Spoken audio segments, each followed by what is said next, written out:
In 1942, as bombs fell across the Pacific, a different kind of terror hunted the streets of Melbourne. It didn't come from the skies, it came from within. His name was Edward Leonski, a 24-year-old from New Jersey, stationed at Camp Pell in Parkville. He looked like any other soldier, but inside, something was broken.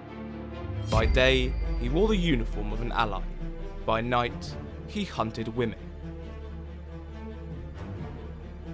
Edward Leonski was captivated by women's voices. Not their presence, not their touch, just the sound.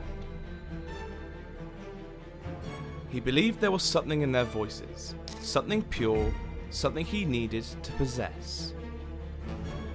And in his disturbed mind, there was only one way to capture it. He had to silence it.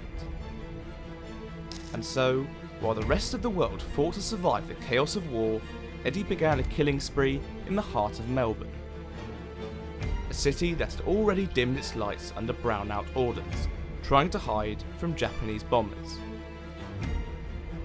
They called him the Brownout Strangler. Others called him the Singing Strangler because, as chilling as it sounds, Eddie confessed that he killed women for their voices, for the music in their screams, the notes in their fear. And for a brief, horrifying moment in World War II, he became the most feared man in Australia.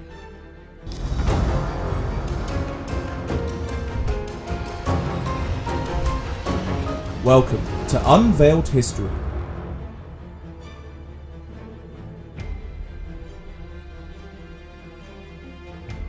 Only a few months earlier, in February 1942, 242 Japanese aircraft bombed Darwin, killing over 200 people and wounding many more. It was their first and largest foreign attack ever mounted on Australian soil. Across the country, the people were filled with panic. The Melbourne City Council dug air raid shelters in the Treasury Gardens, and many believed the country was doomed.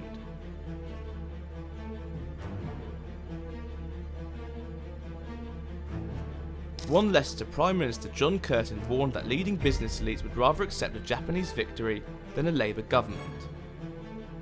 And, as the threat of invasion intensified, Australia looked away from Britain and towards the United States. By mid-1942, Camp Pell, an American tent city, sprang up in Royal Park near Melbourne Zoo, bringing more than 14,000 US troops into a tense, uneasy Australian public. Their presence changed everything. African American troops were largely barred from entering Melbourne due to Australia's rigidly racist White Australia policy. Meanwhile, American soldiers, sharp, well paid, and confident, captivated Australian women and angered local men, who felt increasingly alienated and emasculated. Moralists complained about their drinking, churches worried about their influence, and the Labour Party bristled at what it meant for national identity. Amid this fear, resentment, and wartime disarray came Private Edward Joseph Leonski. Eddie Leonski was born on December 12, 1917 in New Jersey, into a family already cursed by violence, instability, and addiction. His childhood reads like a checklist of every typical serial killer's origins. Both his parents were severe alcoholics. His father, a Russian, abandoned the family when Eddie was just 7. His mother, Amelia, took up with another abusive drunk and eventually suffered multiple mental breakdowns, leading to hospitalizations for schizophrenia and manic depression. His brothers followed similar paths of arrests, institutionalization, and instability. But Eddie was different. He was his mother's favourite, and he would never quite grow out of that disturbing emotional dependency. What he developed instead was something far more sinister. As a teenager, Eddie began bodybuilding. He lifted weights, boxed, and pushed his body to impressive strength. He graduated in the top 10% of his class from a stenography course and even landed a decent job in Manhattan, working in a supermarket chain. But none of that promise lasted. In 1941, he was drafted into the US Army, and by early 1942, he was shipped off to Melbourne. Officially, he worked in the mess hall at Camp Pell, cooking breakfasts for the troops. But after 10:30 AM, his time was his own, and that's when Eddie began to fall apart. By the afternoon, he was often drunk, loud, and erratic. He would show off in local bars, walking on his hands, picking fights, and performing for attention. Charming when sober, yes, dangerous and unpredictable when drunk. In 1942, the US military couldn't afford to be picky. They needed bodies. It didn't take long after his arrival for Eddie to show his true colours. Just weeks into his deployment, he began stalking women, particularly following them at night. He approached them under the cover of Melbourne's brownouts, the war-ordered citywide blackouts meant to protect against air raids. But those dim streets didn't just hide from the Japanese, they hid Eddie Leonski. At first, he was interrupted and chased off before he could finish what he started. Then, in late March, he disappeared on a 6-day drinking binge, went AWOL, and landed in the brig for a month. But when he got out, he didn't stop. He got bolder, more violent, and more calculated. On the cold, dark morning of May 2nd, 1942, 40-year-old Ivy McLeod stood at a tram stop in Albert Park, quietly beginning another day of a new life. Recently separated from her husband, Ivy was rebuilding and reinventing, but she never made it home. That morning, she met Eddie Leonski. He strangled her, stripped her, and left her body in a twisted, degrading position. Legs wide, feet tucked under her thighs, her genitals exposed. She hadn't been raped, but the violence and humiliation were unmistakable. For Melbourne, it was just the beginning. 6 days later, Leonski met Pauline Thompson, a gifted singer, performer, and the wife of a police officer. She'd come to Melbourne to entertain troops and offer light during dark times. They met over gin squashes, shared dinner, and then drinks at a bar. By midnight, Pauline was singing softly as they walked down the dark streets. She had a nice voice, Eddie would later say. But when she stopped singing, something snapped. I got mad. I tore at her. I tore her apart. By dawn, her lifeless body was found, half naked, legs splayed, dumped on the steps of her boarding house. Again, she hadn't been sexually assaulted. Hours after killing Pauline, Eddie was back at a bar, trying to drink away the remnants of the night. He even told a fellow soldier what he'd done, more than once.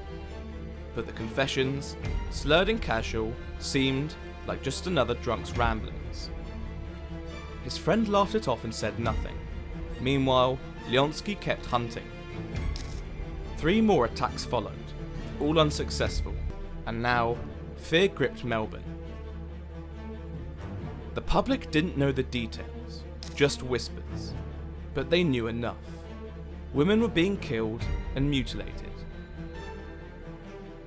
And the killer might be American. That was frightening because American soldiers were everywhere. They shared streets, trams, shops, and workplaces. Suddenly, Melbourne women saw their daily lives through a new lens. What if it's one of them? On May 18th, Eddie struck again. His final victim was Gladys Hosking, a 41-year-old university library worker. She was intelligent and independent, carving out her own path. Hosking was found murdered in a patch of yellow clay just outside Camp Pell. Like the others, her body was displayed, exposed, and untouched sexually. By then, Leonski had lost all control.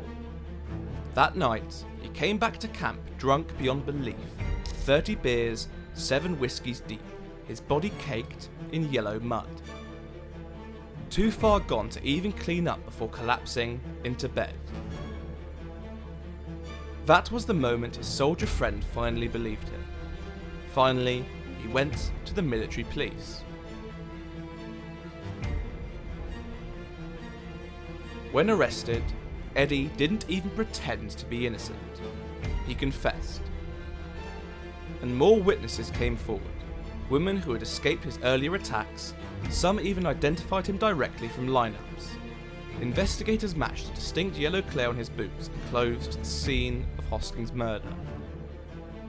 The investigators matched a distinct yellow clay on his boots and clothes to the scene of Hoskins' murder.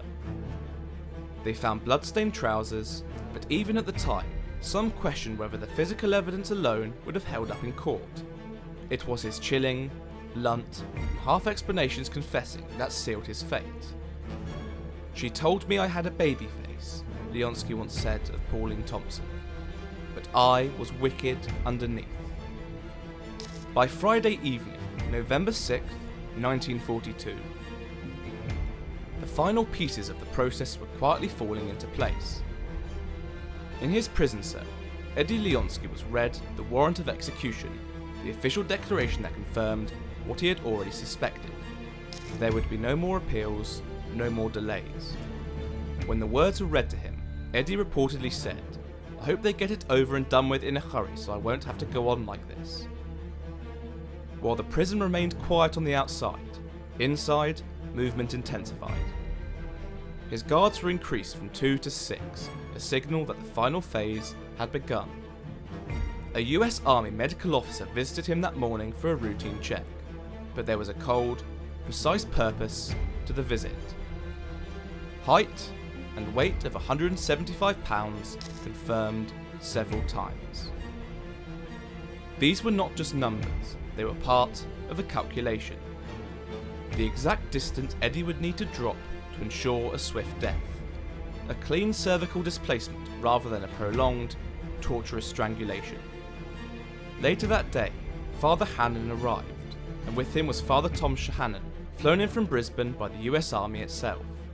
These final visits were gestures of dignity for a man who had stripped others of theirs, and Eddie welcomed them. But what he didn't know, or perhaps chose not to ask about what was the orchestrated effort behind the scenes. The US Army had no execution facilities in Australia, so arrangements had to be made. It was the Victorian government that offered a solution. Pentridge Prison on the outskirts of Coburg would serve as the site of execution. Even the hangman, flown in from South Australia, was hidden. His identity was never revealed. What we know is that he was short, solidly built, and came prepared with his own rope. Throughout this, Eddie remained composed. Those who saw him said he showed no visible emotion, even knowing the gallows were being prepared for him that very weekend. Then came Sunday morning, November 9th, 1942. Father Shahannon and Hannon entered the condemned man's cell once more. With hushed reverence, they held a Thanksgiving service. The three men huddled together in quiet prayer. When the service ended, a guard offered Eddie a cigarette. He took it, thanked him, and joked that he'd hoped he'd have time to finish it. He didn't. Just after a few puffs, the same guard gently tapped him on the arm. The time had come. A young US Army officer, voice trembling, entered the cell and read the final words. "Private Leonski, in the name of the United States, you are now called upon to have the verdict of the court carried out." "Do you have anything to say?" the officer asked. Eddie shook his head. No words, just a quiet nod. Then, like clockwork, the executioner stepped forward. He moved with methodical efficiency. The black cloth cap was placed over Eddie's head, then pulled down, more of a hood than a cap, until it hung over his shoulders.